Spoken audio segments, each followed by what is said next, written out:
Well, welcome back to another coffee and a chat, and welcome to the middle of the night. Yep, that's right. We're having having one of those nights. I'm just getting used to them.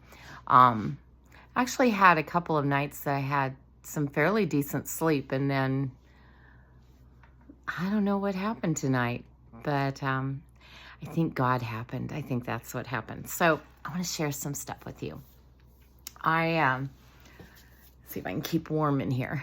It is very cold temperatures, and even though I've got some heat on, I have it turned down at night and trying to make the electric bill doable.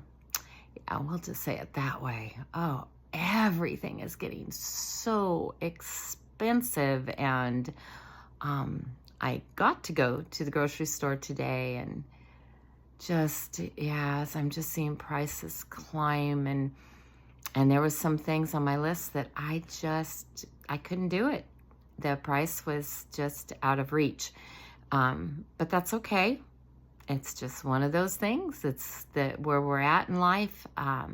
It's what's going on in the world, and I don't worry about it because I know the Lord's got us, and He's never failed us yet. None of us are starving to death in this household, I'll tell you that. It's not like any of us are way too thin. So we're doing good. We're doing fine. But yeah, it's just a little bit crazy. So I got my mom's sweater on to keep me warm. That's probably nicer than if I turned the heat up, right? I'm away from where the wood stove is, and I have the door closed, so that heat's not getting in here. So, and I do have another heater in here, but like I said, I keep it set just down to the very minimum that it needs to be so we don't get frozen pipes there. All right, now that I've explained all that, and you could care less anyway, let's get on to what I wanted to share with you. So, of the many things zooming through my mind. So I was in a situation here not too long ago, in a conversation with somebody, and yeah, it made me think about some stuff. So, you know, I've told you guys before, I have these two friends. They're awesome. And these two women are like, you know, they're just so nice and so good and so decent and wonderful. And, you know, and I always tease them that they must never sin. I can't imagine they've ever done anything wrong, even though I know they have. You know, we joke about that. But sometimes we forget that everybody's human. And sometimes we put a real burden on another person to be perfect, to be totally without sin. And that is unreasonable, since all have sinned and all have fallen short of the glory of God. And there is no sin that has overtaken you that is not common to man. So what's in me is in you. I mean, we all fail. And what does it do when we hold a person to that level of perfection that nobody can hold to? And then we find out, oh my goodness, you know, did you hear what they did? You know, and we get so shocked, and you know, and we can just batter that person and run them off.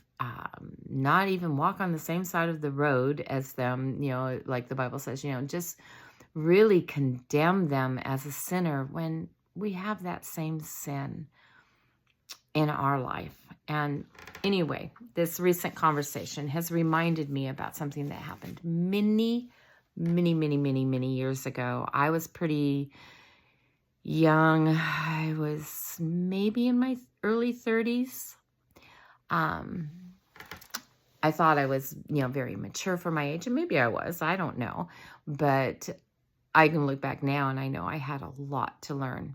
Anyway, I was a young pastor's wife at the time, and there was an older woman in our church, like older, like almost 90 years. I want to say she was like 89, getting ready to turn 90. But she was in great shape, smart as a tack, still drove her car, no problem, lived on her own. I mean, most people thought she was in her 60s. You had, when you found out how old she was, it was like, oh, it was a shocker. And I cannot remember her name, which is fine because I wouldn't use her name anyway. So I was like, let's just call her Barbara, because I know that wasn't her name. So let's just call her Barbara. So she had come to me after church one Sunday and had asked if we could get together and talk. She needed to talk to me. And I was like, yeah, sure, that's fine. Now, she was a pillar in our church. She was that older woman that was so wise with wisdom. She encouraged all of us spiritually. I mean, she was the kind of woman you looked at her and thought, that's who I want to be. When I'm that age, I hope that's me. And that I can do so much for the Lord. I mean, she served the Lord so much, and yet she would weep because she felt she wasn't doing enough for him. And it was sincere, I mean, she wasn't like putting on a show or anything. She just, no matter what she did for him, she always wanted to be able to do more. And, and even though she was anxious to go home and be with him, she wasn't, because she just wanted to be able to do one more thing for him. And I'm not as old yet as what she was, but where I'm at in life, I totally feel that way myself. I'm ready to go home and be with the Lord. Some days more than others. And had a little episode tonight with my health to where I was like, okay, so, again, Lord, is this going to be it? Are you calling me home, or do you still have more for me to do here? Because while I am so anxious to come home and be with you, which is true, because, oh man, I can lay all the burdens of this life down. My body won't hurt anymore, all those good things. But most of all, I'll be with him, where I can see Jesus. I can hug Jesus. I can hear his voice. I can look into his eyes. Oh, yeah. So I look forward to that. But on the other hand, I don't feel like I've done enough for him yet. And I want to do as much as I can before I go home and sit face to face with him. I was up several hours ago. I've been up for quite a while. And at first Marvin was up with me and trying to stick with me and watch over me. He's a very good man, very good husband.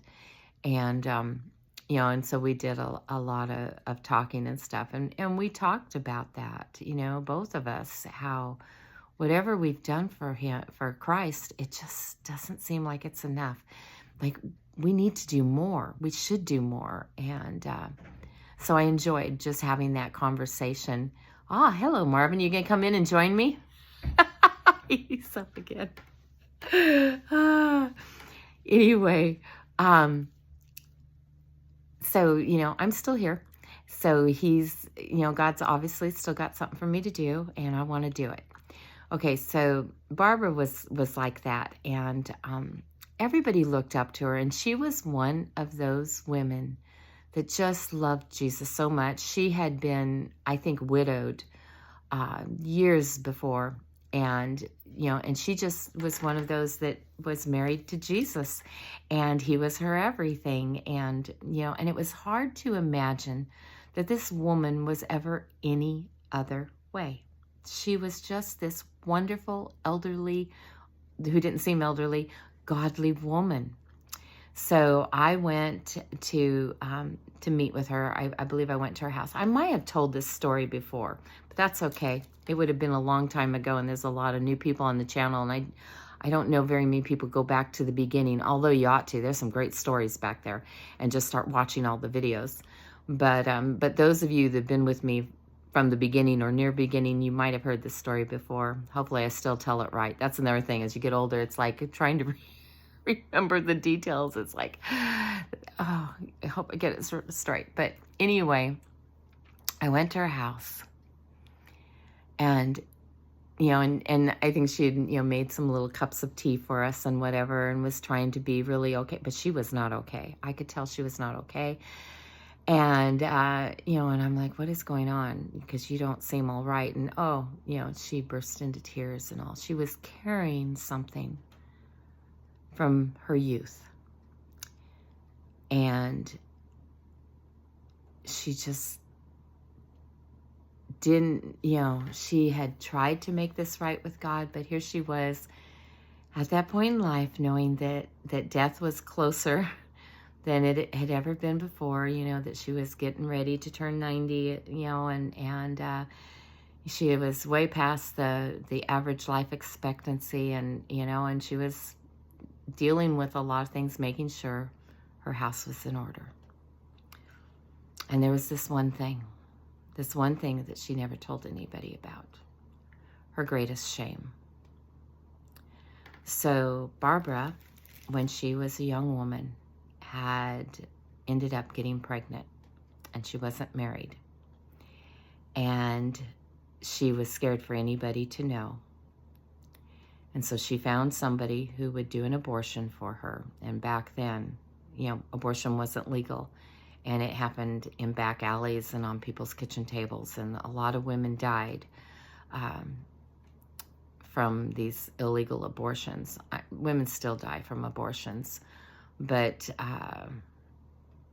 some of the people who were willing to do abortions really didn't care or worry about anything. They were just in it for the money, and things were definitely not sanitary or whatever. So it was a very scary thing. But anyway, she was, I'm thinking she had to really be desperate because she was putting her life on the line to do this. But she found somebody who would do it. And so she went, she got the money together and went and paid them the money, and she had the abortion. And nobody ever found out. Nobody knew, to her knowledge, but her and the person who did the abortion. And she was a Christian when she did this, which, she said made it just all the worse because she knew better. And she just was trying to hide her sin. She didn't want anyone to know. So here she is all these years later, more years than I had been alive.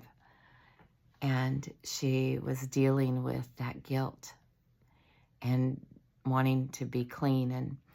And so God was with me and helped me bring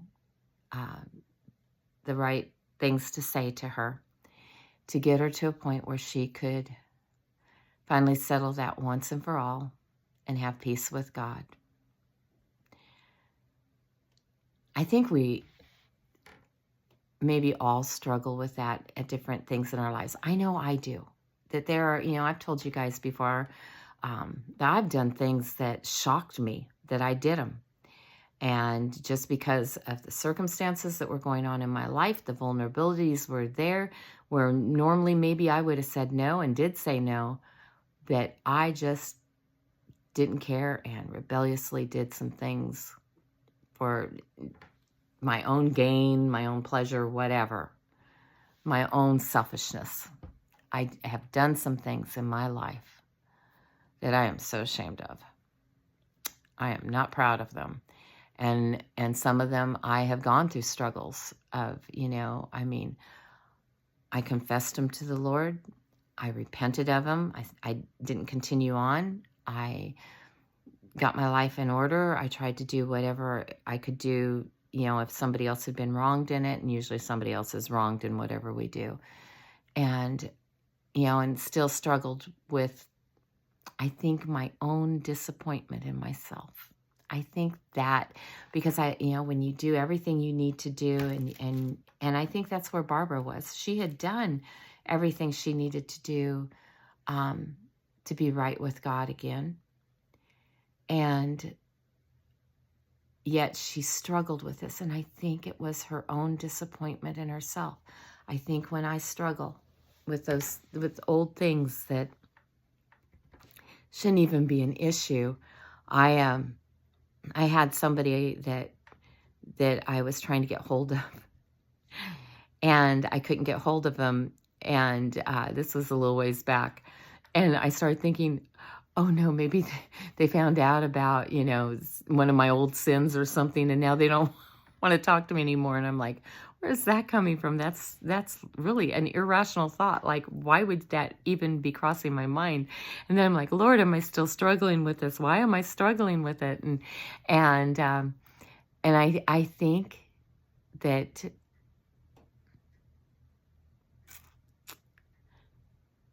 the hardest person for me to forgive is myself. I have not had a huge struggle with being able to forgive in life. God has been gracious to me in that. Plus, I know what a failure I am. I know the wrongs that I've done in my life. And how can I hold something against another person when I'm guilty too? But back when I was younger, when Barbara was telling me this story, I had a struggle. I had a struggle with, oh my word, is she really who I think she is? Is she really this great godly woman? And God had to call me out on that. That I began to hold her sin against her. And this was after I didn't in the moment. I just wanted to minister to her, and I did minister to her. Well, the Lord ministered to her through me. And, and it was after I went home and after I began to think about it and process this. How could Barbara have done such a thing and be this godly woman that I know? I got really judgy on her.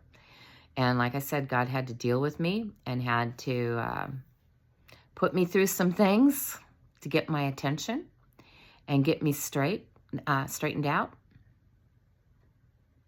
But it taught me an important lesson. And it brought me back to that place of being able to forgive people because I know what God's had to forgive me of. And that's why why we have to forgive is because we're forgiven. And if we withhold forgiveness towards somebody else, God says he'll withhold it towards us. I don't want God withholding his forgiveness from me. I need it. I need it bad. So, going through this, there's two scriptures that come to mind when I talk about this. And I'm sharing this because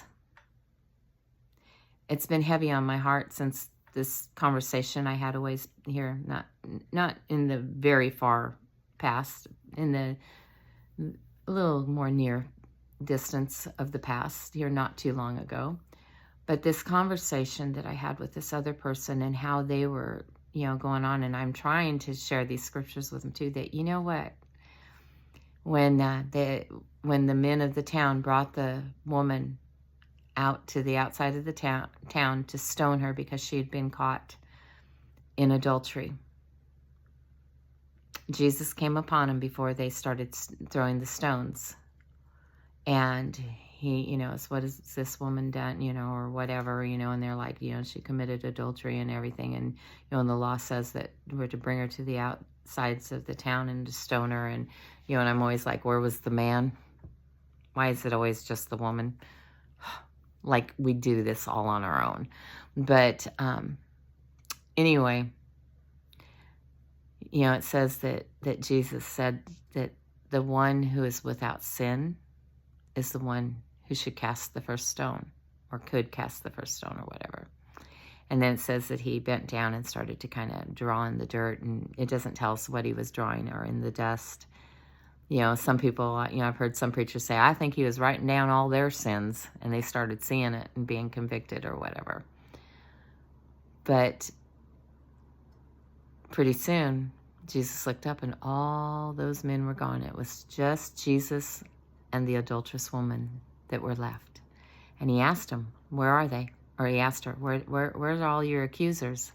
She's like, they left. And he goes, that he told her that he forgave her, I believe. And then he told her to go and sin no more. That's what he always tells us. You look over and over again, those who were repentant of their sins, which is go and sin no more is repentance. Don't keep doing it, okay? You got caught in it. You've been convicted. You've received forgiveness instead of a life sentence, and don't do it anymore, okay? And he sends us on our way. We need to remember that we're not sin-free. I remember many, many years ago, I did something stupid. Ended up hurting a woman I knew. Hurt her pretty bad. That was never my intention. I never even honestly thought about that and what was going on. I mean, now that seems stupid to me. And anybody else would be like, well, how couldn't you have known that was going to hurt her, you idiot? But I was in a moment, I was very self-absorbed, okay?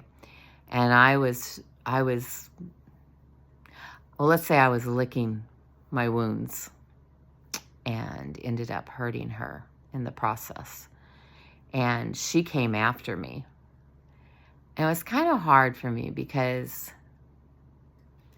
what I had done to hurt her wasn't as big as things she'd done, even things she'd done that had hurt me. And I knew that. But I also knew I was the guilty party in this and keep your mouth shut. But there was a part of me that wanted to go head to head with her, wanted to start throwing blows. Because I was like, who are you to start judging me like that? Because she had some things to say and people to tell. And it just was like, wait a minute. Do I need to remind you about that, and duh? No, I don't. I needed to be humble. I needed to be repentant. I needed to ask forgiveness, and I needed to move on. That's what I needed to do. And so, that's what I did. But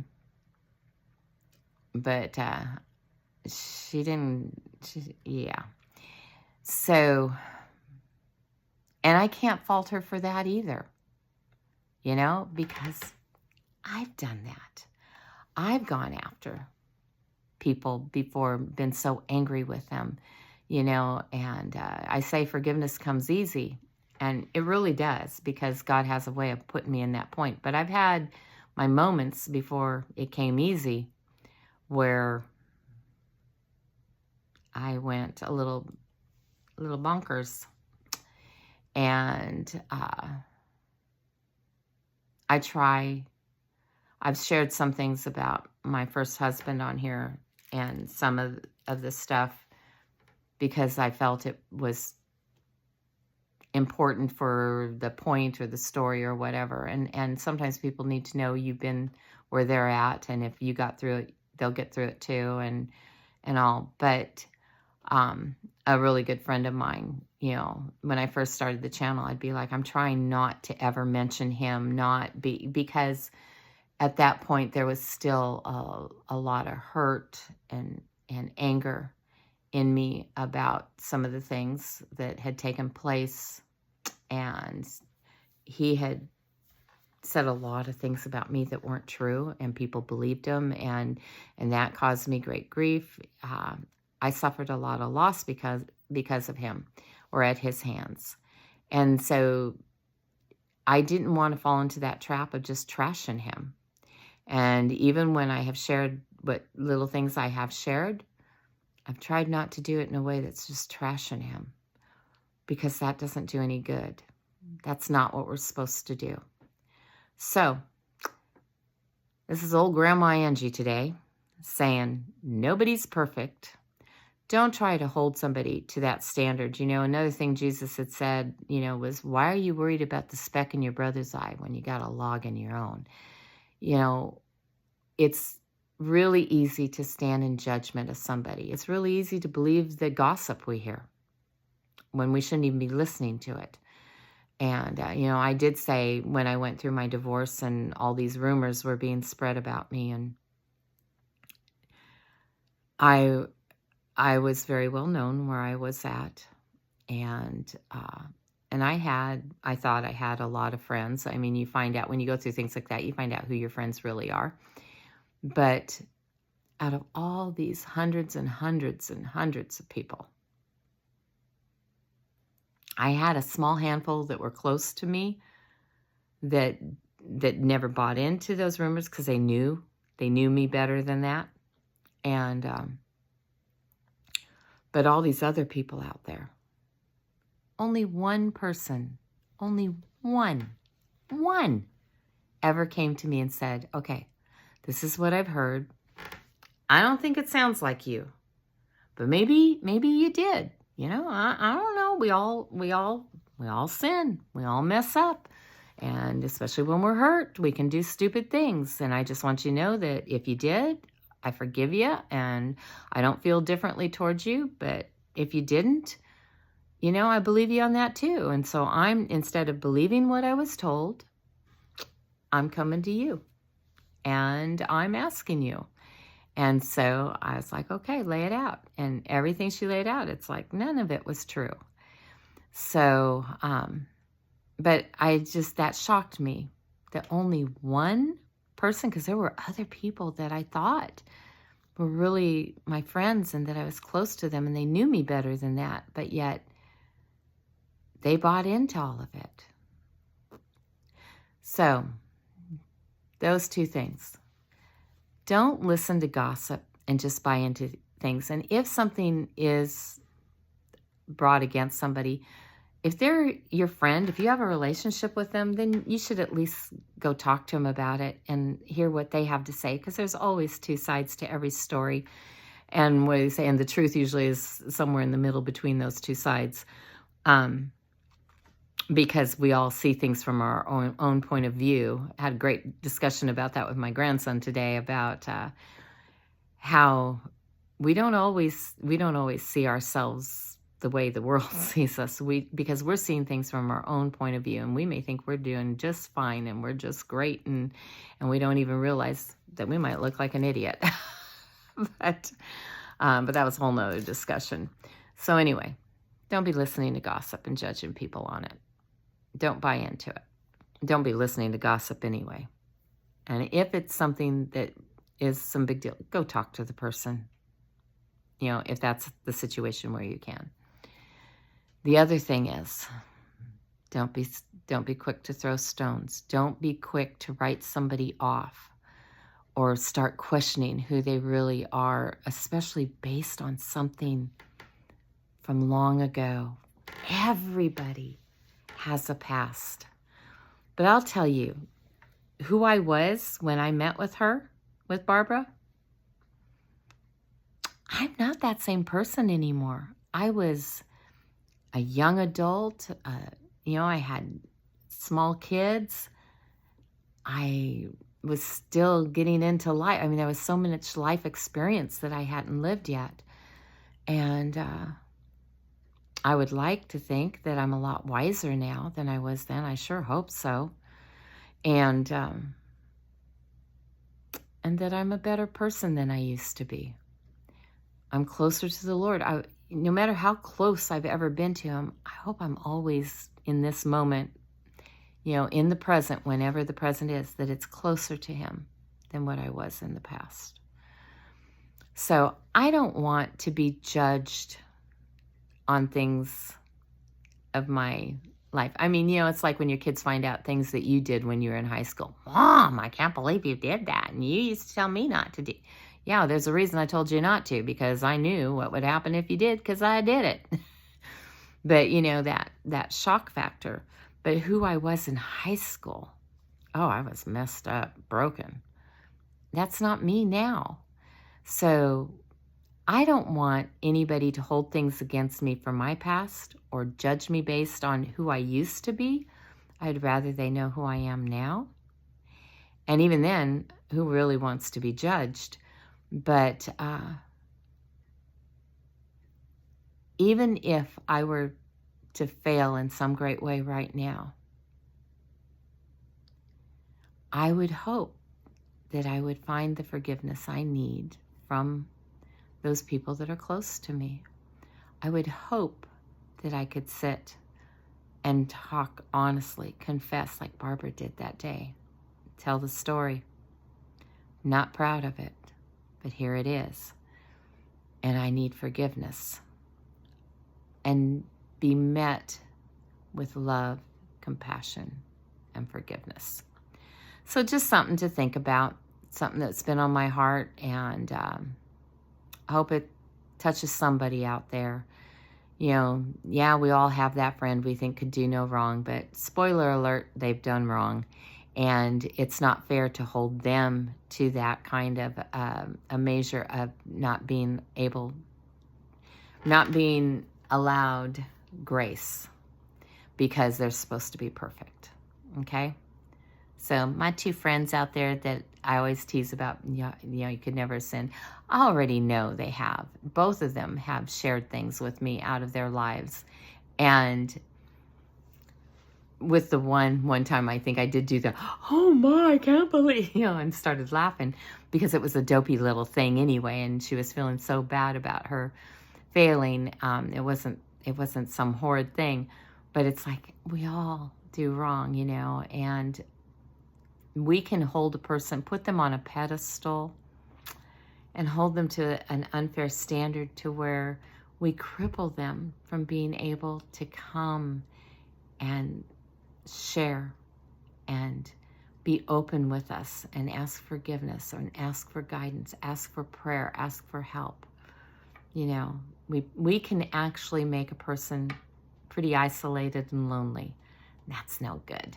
None of us want to be that. All right, those are my thoughts in the middle of the night.